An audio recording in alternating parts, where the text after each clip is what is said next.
এখনো ছবি আটকে আছে কেন? সেন্সর বোর্ডের ইতি ঘটিয়ে 2024 সালের 22 সেপ্টেম্বর বাংলাদেশ চলচ্চিত্র সার্টিফিকেশন বোর্ড গঠন করেছে অন্তর্বর্তী সরকার। 5 মাসে ঢাকা চলচ্চিত্র উৎসবের সিনেমা সহ 3.5 শতাধিক নতুন সিনেমাকে সার্টিফিকেশন সনদ দিয়েছে বোর্ড। নতুন ছবির পাশাপাশি আটকে থাকা সিনেমাগুলোর ছাড়পত্র দেওয়ার দায়িত্ব সার্টিফিকেশন বোর্ডের।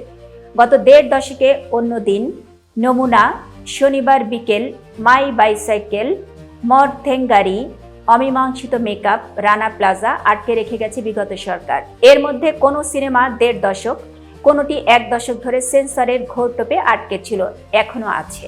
মুক্তি পেলে চলচ্চিত্র ইন্ডাস্ট্রি নিয়ে দর্শকদের মধ্যে বিরূপ ধারণা তৈরি হবে। এই যুক্তিতে প্রায় 4 বছর ধরে আটকে ছিল মেকআপ।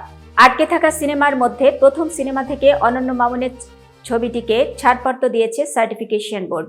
একজন সুপারস্টারের জীবনীর গল্প নিয়ে নির্মিত সিনেমাটি অবশেষে গত 10 জানুয়ারি মুক্তি পেয়েছে। এতক্ষণ বার্তা বৈঠকের সাথে থাকার জন্য ধন্যবাদ। নতুন নতুন তথ্য ও সংবাদ পেতে বার্তা বৈঠকের ইউটিউব চ্যানেল ও ফেসবুক পেজের সাথেই থাকুন।